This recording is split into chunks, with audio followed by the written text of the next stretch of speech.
Hi everyone, welcome to Online Job Update. Steel Authority of India Limited Banpur হাসপাতালের তরফ থেকে তোমাদের ফাইনালি স্টাফ নার্স সহ প্যারামেডিক্যাল ক্যাটাগরির বিভিন্ন রকম পদে নিয়োগের বিজ্ঞপ্তি কিন্তু রিলিজ করা হয়ে গেছে।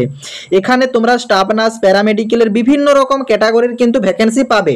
তো এখানে তোমাদেরকে এডুকেশন কোয়ালিফিকেশন কি চাওয়া হয়েছে, তোমাদের স্যালারি কত রাখা হয়েছে, জয়েনিং হবে তোমাদের বানপুর হাসপাতালে এবং কিভাবে তোমরা অ্যাপ্লিকেশনটি ফিল আপ করবে, ফর্ম ফিল আপ করবে, তার সম্পূর্ণ পদ্ধতি রয়েছে আজকের এই ভিডিওতে। তাই তোমরা ভিডিওটি স্কিপ না করে শেষ পর্যন্ত দেখবে এবং তোমাদের যতগুলো হোয়াটসঅ্যাপ গ্রুপ আছে প্রতিটি গ্রুপে ভিডিওটি বেশি বেশি করে শেয়ার করো। যারা এখনো চ্যানেলে নতুন এই রকম লেটেস্ট জেনুইন চাকরির আপডেট এবং ফর্ম ফিল আপের ভিডিও সবার আগে দেখার জন্য চ্যানেলটি সাবস্ক্রাইব করে সাথে থেকো এবং ভিডিওটি ইনফরমেটিভ মনে হলে একটি লাইক দিয়ে যেও। নোটিফিকেশনটি কিন্তু রিলিজ করা হয়েছে Steel Authority of India Limited 28/8/2025 তোমাদের নোটিফিকেশনটি রিলিজ করা হয়েছে। এখানে তোমাদের স্টাফ নার্স এবং প্যারামেডিক্যাল ক্যাটাগরির বিভিন্ন রকম পদে নিয়োগের বিজ্ঞপ্তি রিলিজ করা হয়েছে। আইএসপি বানপুর হাসপাতালে তোমাদের কিন্তু এটি রিক্রুটমেন্টটি করানো হচ্ছে। এখানে তোমাদের যে হাসপাতালে তোমরা রিক্রুট হবে সেখানে 336টি বেডেড মাল্টি স্পেশালিটি হাসপাতাল। এখানে তোমাদের OT technician, dresser, X-ray technician, ECG technician, তাছাড়া তোমাদের যে ফার্মাসিস্ট, ল্যাবরেটরি, তারপরে তোমাদের পালমোনারি ফাংশন টেস্ট, তারপর এর সঙ্গে তোমাদের যেগুলো আমার ম্যাক্সিমাম স্টুডেন্ট কমেন্ট করে সেই ভিডিওগুলোই তোমাদের সামনে তুলে ধরছি, ডায়ালিসিস টেকনিশিয়ান এবং ডেন্টাল অ্যাসিস্ট্যান্ট, তার সঙ্গে তোমাদের নার্সেরও কিন্তু ভ্যাকেন্সি রিলিজ করা হয়েছে বানপুর হাসপাতালে। তোমাদের ওটি টেকনিশিয়ানে যারা যারা অ্যাপ্লাই করবে তারা এখানে 12 পাস যোগ্যতা চাওয়া হয়েছে এবং ডিপ্লোমা ইন অপারেশন থিয়েটারের উপর তোমাদের ডিপ্লোমা চাওয়া হয়েছে, তার সঙ্গে কিন্তু তোমাদের 2 বছরের এক্সপিরিয়েন্স চাওয়া হয়েছে রিলেটিভ ফিল্ডের উপর, তাহলে তোমরা এই ফর্মটির জন্য অ্যাপ্লিকেবল। তারপর তোমাদের এখানে এক্সরে টেকনিশিয়ান পদের জন্য যারা অ্যাপ্লাই করবে তাদেরও কিন্তু এখানে 12 পাস যোগ্যতা চাওয়া হয়েছে এবং ডিপ্লোমা ইন মেডিকেল রেডিওলজি টেকনোলজির উপর তোমাদের একটা কোর্স করা থাকতে হবে এবং 2 বছরের এক্সপিরিয়েন্স চাওয়া হয়েছে, তাহলে তোমরা অ্যাপ্লিকেবল। ইসিজি টেকনিশিয়ান পদের জন্য তোমাদের এখানে এইচএস পাস লাগছে, তারপর তোমাদের কিন্তু ডিপ্লোমা ইন ইসিজি টেকনোলজি থাকতে হবে, তাহলে তোমরা অ্যাপ্লিকেবল এবং তার সঙ্গে তোমাদের 2 বছরের এক্সপিরিয়েন্স চাওয়া হয়েছে রিলেটিভ ফিল্ডের উপর। তারপর তোমাদের এখানে ফার্মাসিস্ট পদে নিয়োগের বিজ্ঞপ্তি রিলিজ করা হয়েছে। 12 পাস এখানে তোমাদের মিনিমাম থাকতে হবে এবং ডিপ্লোমা ইন ফার্মাসি থাকতে হবে, তাহলে তোমরা অ্যাপ্লিকেবল। এই ফর্মটি ফিল আপ করার জন্য ফার্মাসিস্ট পদের জন্য কোনোরূপ এক্সপিরিয়েন্সের প্রয়োজন নেই, সম্পূর্ণ ফ্রেশ ক্যান্ডিডেট আর অ্যাপ্লিকেবল। তারপর তোমাদের এখানে ল্যাবরেটরি এবং তোমাদের ব্লাড সেন্টার টেকনোলজির পদে নিয়োগের বিজ্ঞপ্তি রিলিজ করা হয়েছে। এখানেও তোমাদের উচ্চ মাধ্যমিক যোগ্যতা লাগবে, তারপর তোমাদের ডিপ্লোমা ইন মেডিকেল ল্যাবরেটরি মানে ডিএমএলটি পড়া থাকতে হবে, তাহলে তোমরা এই ফর্মটির জন্য অ্যাপ্লিকেবল। এই পদের জন্য তোমরা যারা যারা অ্যাপ্লাই করো তাদের কিন্তু রিলেটিভ ফিল্ডের উপর 2 ইয়ারের এক্সপিরিয়েন্স চাওয়া হয়েছে, তাহলে তোমরা এই ফর্মটির জন্য অ্যাপ্লিকেবল। তারপর এখানে তোমাদের আছে যেটা ফাইনালি নার্স পদের জন্য যারা অ্যাপ্লাই করবে তাদের এখানে উচ্চ মাধ্যমিক পাস, তার সঙ্গে তোমাদের জিএনএম বা বিএসসি নার্সিং পাস আউট যারা আছো সবাই এই ফর্মটির জন্য অ্যাপ্লিকেবল। কিন্তু হ্যাঁ, তোমাদের কলেজটি যেমন আইএনসি রেজিস্টার থাকে তাহলে তোমরা এই ফর্মটির জন্য অ্যাপ্লিকেবল। দেখো উল্লেখ করে দিয়েছে any institute recognized by India nursing counselling, তাহলে তোমরা অ্যাপ্লিকেবল। এখানে যারা যারা কেএনসি থেকে আছো, যারা অন্ধ্রপ্রদেশ নার্সিং কাউন্সিলিং থেকে আছো, যারা উড়িষ্যা নার্সিং কাউন্সিলিং থেকে আছো, যারা ডব্লিউবিএনসি থেকে আছো, সবাই কিন্তু অ্যাপ্লিকেবল। এখানে তোমাদের কোনোরূপ এক্সপিরিয়েন্সের প্রয়োজন নেই, কোনোরূপ রেজিস্ট্রেশন সার্টিফিকেটেরও প্রয়োজন নেই। রেজিস্ট্রেশন সার্টিফিকেট কেমন লাগবে, তোমরা যে স্টেট থেকে পাস আউট করেছো সেই স্টেটের অনলি ফর রেজিস্ট্রেশন সার্টিফিকেট থাকলেই ইউ আর অ্যাপ্লিকেবল, কোনোরূপ এক্সপিরিয়েন্সের প্রয়োজন নেই। আর কলেজ যেমন আইএনসি রেজিস্টার থাকে তাহলে তোমরা সবাই এই ফর্মটির জন্য অ্যাপ্লিকেবল। এখানে তোমাদের কিন্তু ডায়ালিসিস টেকনিশিয়ান পদের জন্য যারা অ্যাপ্লাই করবে তাদেরও কিন্তু এখানে 12 পাস যোগ্যতা চাওয়া হয়েছে এবং রিলেটিভ ফিল্ডের উপর তোমাদের ডিপ্লোমা কোর্স চাওয়া হয়েছে এবং মিনিমাম 2 ইয়ারের এক্সপিরিয়েন্স চাওয়া হয়েছে, তাহলে তোমরা ডায়ালিসিস টেকনিশিয়ান পদের জন্য অ্যাপ্লিকেবল। এখানে তোমাদের জেনারেল টার্মস অ্যান্ড কন্ডিশনে যেটা বলা হয়েছে সেটা তোমরা ইন ডিটেলসে দেখে নাও।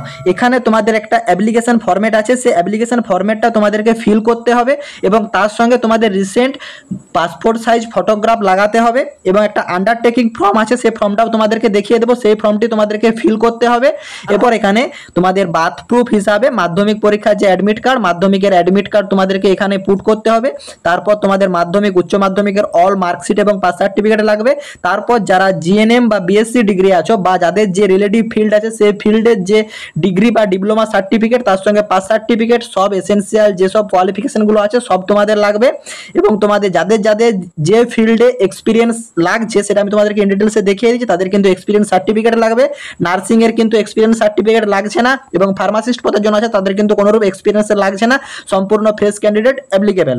তারপর তোমাদের যারা যারা যে জায়গাতে কাজ করছো সেটা তোমাদের প্রেজেন্ট এমপ্লয় যেখানে আছো সেটা তোমাদের পাবলিক সেক্টর হতে পারে, গভর্নমেন্ট সেক্টর হতে পারে, যে কোনো সেক্টরে তোমরা কাজ করো না কেন সেখান থেকে কিন্তু তোমাদের এনওসি সার্টিফিকেটের প্রয়োজন আছে।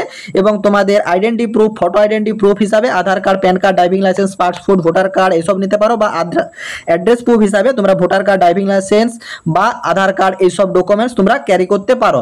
তার সঙ্গে তোমাদের যাদের যে কাস্ট আছে সেই কাস্টের জন্য তোমাদের কিন্তু রিলেটিভ কাস্ট সার্টিফিকেটের প্রয়োজন আছে। তো এই সেই তোমাদের লেটার আন্ডারটেকিং ফর্ম, এই ফর্মটি তোমাদেরকে ঠিকভাবে ফিল করে ইন্টারভিউ দিন নিয়ে যেতে হবে। তো অ্যাট ফার্স্ট তোমরা ফর্মটা দেখে নাও, কি কি ডকুমেন্টস অ্যাটাচ করতে হবে সেগুলো তোমাদেরকে দেখিয়ে দিয়েছি। তারপর কোথায় ইন্টারভিউ, কিভাবে যাবে, স্যালারি কি আছে, A to Z সব তথ্য তোমাদের স্টেপ বাই স্টেপ থাকছে। দেখো এখানে তোমরা যে ক্যাটাগরির জন্যই ফিল আপ করো না কেন, নার্সিং ছাড়া আদার্স যে কোনো ক্যাটাগরি, তোমাদের একটাই ফর্মেট দেওয়া আছে, এই ফর্মেটটি ফিল করতে হবে। এখানে তোমরা পাসপোর্ট সাইজ ফটোগ্রাফ অ্যাটাচ করবে। তারপর যে ফর্ম ফিল আপ করছো তার নামটা এখানে ঠিকভাবে ফিল করবে। মানে অ্যাট ফার্স্ট তোমরা দেবে কোন পোস্টের জন্য অ্যাপ্লাই করছো, এখানে তোমরা নার্সিং এর জন্য নার্স দেবে, যারা ফার্মাসিস্ট তারা ফার্মাসিস্ট দেবে, আদার্স যে ডিপার্টমেন্ট সেই ডিপার্টমেন্ট উল্লেখ করবে, পোস্ট অ্যাপ্লাই ফর কোন পোস্টের জন্য করছো। তারপর যে ক্যান্ডিডেট ফর্ম ফিল আপ করছো সেই ক্যান্ডিডেটের নাম ক্যাপিটাল লেটারে এখানে ঠিকভাবে ফিল করবে। তারপর বাবার নাম এখানে ঠিকভাবে ক্যাপিটাল লেটারে ফিল করবে। আধার কার্ডের যে নাম্বার আছে আধার কার্ডের নাম্বার ফিল করবে। যে ক্যাটাগরির থেকে ফর্ম ফিল আপ করছো, general, SC, ST, OBC, EWS, তোমাদের ইএমএস যে ক্যাটাগরির ভিতরে আছো সেই ক্যাটাগরি তোমরা এখানে ফিল করবে। ন্যাশনালিটি তোমরা এখানে ইন্ডিয়ান উল্লেখ করবে, এবং রিলিজিয়ান তোমরা এখানে হিন্দু কথাটি বা যে তোমাদের রিলিজিয়ানের ভিতরে আছো, মুসলিম, খ্রিস্টান, শিখ, সেটা উল্লেখ করে দেবে। তোমাদের এখানে ন্যাশনালিটি প্লাস রিলিজিয়ান দুটাই উল্লেখ করতে বলা হয়েছে। তারপর যারা যারা পিডাব্লিউবিডি ক্যাটাগরির ভিতরে আছো তারা এখানে পিডাব্লিউডি ইয়েস করবে, তার ডিটেলস ফিল করবে, নতুবা এটা ব্ল্যাঙ্ক রেখে দেবে। তারপর মেল না ফিমেল ফিল আপ করছো সেটা এখানে উল্লেখ করবে, এবং মাধ্যমিক পরীক্ষার যে অ্যাডমিট কার্ড সেই অ্যাডমিট কার্ড দেখে এখানে ডেট, এখানে মান্থ, এখানে ইয়ার ঠিকভাবে ফিল করবে। তারপর তোমাদের যে ম্যারিডিয়াল স্ট্যাটাস, ম্যারিড না আনম্যারিড সেটা তোমরা এখানে ফিল করবে। তারপর তোমাদের এখানে প্রেজেন্ট এবং করসপন্ডেন্ট যে অ্যাড্রেস সেই অ্যাড্রেস তোমরা এখানে ফিল করবে। একবারে village, post office, police station, district, তারপর তোমাদের এরিয়ার যে পিনকোড সেই পিনকোড সহ ফুল অ্যাড্রেস ফিল করবে, পিনকোড এখানে তোমরা উল্লেখ করে দেবে। তারপর যাদের different of present address permanent address আলাদা, তারা পার্মানেন্ট অ্যাড্রেস এখানে আবার ঠিকভাবে ফিল করবে। তারপর এখানে তোমরা ভ্যালিড মোবাইল নাম্বার পুট করবে এবং ভ্যালিড ইমেল আইডি এখানে পুট করবে। তারপর তোমরা এখানে এডুকেশন কোয়ালিফিকেশনের ডিটেলস ফিল করবে। এটা কিন্তু তোমাদের চাওয়া হয়েছে 28/8/2025 ভিতর যাদের কমপ্লিট হয়েছে, যাদের সব ডকুমেন্টস আছে তারাই অ্যাপ্লিকেবল, নতুবা কিন্তু অ্যাপ্লিকেবল নয়। এখানে তোমরা মাধ্যমিকের ডিটেলস দেবে, মাধ্যমিক কোন বোর্ড বা ইউনিভার্সিটি থেকে পাস আউট করে। যারা ওয়েস্ট বেঙ্গল থেকে মাধ্যমিক পাস করেছো তারা ওয়েস্ট বেঙ্গল সেকেন্ডারি এডুকেশন কথাটি উল্লেখ করে দেবে। তারপর কোন সালে পাস আউট করেছে উল্লেখ করবে, মেজর সাবজেক্ট কোনগুলো ছিল সেগুলো উল্লেখ করবে, কোন ক্লাস বা ডিভিশন পেয়েছো সেটা উল্লেখ করবে, পার্সেন্টেজ অফ মার্কস উল্লেখ করবে। তারপর 12 এর ডিটেলস সেম ফিল করবে, কোন বোর্ড থেকে তোমরা 12 পাস করেছো, কত সালে পাস করেছো, মেজর সাবজেক্ট কি কি ছিল, কোন ক্লাস বা ডিভিশন উল্লেখ করবে, পার্সেন্টেজ উল্লেখ করবে। তারপর তোমাদের যাদের এখানে বিএসসি ডিগ্রিতে যারা ফিল আপ করবে তারা গ্র্যাজুয়েশনে ফিল আপ করে দেবে। তারপর যারা ডিপ্লোমাতে ফিল আপ করছো মানে তোমাদের জিএনএম ডিগ্রি তারা তোমরা এখানে ঠিকভাবে ফিল করবে, কোন বোর্ড বা ইউনিভার্সিটি থেকে পাস আউট করেছো, year of passing, major subject কোনগুলো ছিল, ক্লাস বা ডিভিশন এবং পার্সেন্টেজ অফ মার্কস এগুলো তোমরা এখানে উল্লেখ করে দেবে। তারপর যাদের রিলেটিভ ফিল্ডে ওয়ার্ক এক্সপিরিয়েন্সের প্রয়োজন আছে তারা দেবে, নতুবা দেওয়ার প্রয়োজন নেই ইফ এনি, বা যাদের আছে তারাও এখানে অ্যাড করতে পারো। তারপর এখানে তোমরা যারা যারা অ্যাড করবে কোন মেডিকেল কলেজ, হাসপাতাল, ইনস্টিটিউট বা অর্গানাইজেশন থেকে কাজ করছো সেটা উল্লেখ করবে, পোস্টিং হোল্ড কোনের উপর পোস্টিং আছে সেটা উল্লেখ করবে, নম্বর, ইয়ার অফ এক্সপিরিয়েন্স উল্লেখ করবে, ফ্রম ডেট টু ডেট উল্লেখ করবে, এবং তোমাদের নেচার অফ এঙ্গেজমেন্ট এখানে তোমরা উল্লেখ করবে। তারপর এখানে তোমাদের ভ্যালিড রেজিস্ট্রেশন সার্টিফিকেট যেটা আছে যে স্টেটের আছে, সেটা কেএনসি হতে পারে, সেটা ডব্লিউবিএনসি হতে পারে, সেটা অন্ধ্রপ্রদেশ হতে পারে, উড়িষ্যা হতে পারে, যে কোনো স্টেট থেকে যেটা আছে সেটা তোমরা ইয়েস করবে। তারপর উল্লেখ করবে রেজিস্ট্রেশন নাম্বার, স্টেট, তারপরে তোমাদের name of the issue authority সেটা উল্লেখ করবে, ভ্যালিড আপ টু উল্লেখ করবে। তারপর এখানে তোমাদের এমপ্লয়মেন্ট ডিটেলস যেখানে কাজ করছো, যেটা পাবলিক সেক্টর বা গভর্নমেন্ট সেক্টর, যদি কাজ করে থাকো তাহলে ইয়েস করবে, নতুবা নো অপশনে ক্লিক করবে। যদি কাজ করো তার ডিটেলসও এখানে ঠিকঠাকভাবে ফিল করবে, ডিক্লারেশনটা ঠিকঠাকভাবে পড়ে নেবে, ডেট টাইম উল্লেখ করবে এবং এখানে তোমাদের সিগনেচার উল্লেখ করে তোমাদের যে ডেটে তোমরা যাবে সেই ডেট উল্লেখ করবে। এবং তার সঙ্গে তোমাদের প্রিভিয়াস আমি দেখিয়ে দিয়েছি কোন কোন ডকুমেন্টসগুলো অ্যাটাচ করতে হবে, সব ডকুমেন্টস তোমরা ফটোকপি করে অ্যাটাচ করবে এই ফরম্যাটটার সাথে। তারপর তোমাদেরকে চলে যেতে হবে ডিরেক্ট ওয়ার্কিং ইন্টারভিউতে। ওয়ার্কিং ইন্টারভিউ কোথায় হবে? তোমাদের SAIL ISP যেটা আছে বানপুর অফিস, তোমাদের অ্যাড্রেসটা দেখে নাও, পোস্ট অফিস বানপুর, পিনকোড দেওয়া আছে, district Paschim Bardhaman, West Bengal. Reporting time 9টা থেকে 11টাতে তোমাদের কিন্তু ডাকা হয়েছে। তোমরা কিন্তু এখানে 8টার আগে পৌঁছে যাবে, 8টা AM এর আগে এই জায়গাতে পৌঁছে যাবে। দেখো এখানে তোমাদেরকে পার্টিকুলার জানিয়ে দেওয়া হয়েছে 15/9/2025 তোমাদের কিন্তু ইন্টারভিউ হবে। অল ক্যাটাগরি, নার্সিং ছাড়া অল ক্যাটাগরির কিন্তু 15/9 ইন্টারভিউ আছে। নার্সিংয়ের অনলি ফর 16/9/2025 কিন্তু ইন্টারভিউ আছে। এবং তোমাদের কিন্তু এখানে টাইম ডেট ইন্টারভিউ চেঞ্জ হবে না, এটা কিন্তু জানিয়ে দেওয়া হয়েছে। যে ডেটে আছে এই ডেটেই তোমাদের কিন্তু ইন্টারভিউ অ্যাটেন্ড করতে হবে, সেই দিনই তোমাদেরকে এই সব ডকুমেন্টস ফিল করে সঙ্গে নিয়ে যেতে হবে। এবং দেখতে পাচ্ছ এখানে তোমাদের জানিয়ে দিয়েছে যে তোমাদের এখানে পার মান্থ যেটা স্যালারি দেওয়া হবে, এখানে তোমরা দেখতেই পাচ্ছ অনলি ফর নার্স ক্যাটাগরি যারা আছো, সিরিয়াল নাম্বার 13 দেখো নার্স প্রফিসিয়েন্সি নার্সে এখানে তোমাদেরকে 10,000 টাকা পার মান্থ দেওয়া হবে। এবং তোমাদের যেসব অ্যালাউন্সগুলো আছে 7,020 টাকা অ্যালাউন্স দেওয়া হবে, টোটাল 17,020 টাকা পার মান্থ তোমাদেরকে কিন্তু এখানে স্যালারি প্রোভাইড করা হবে।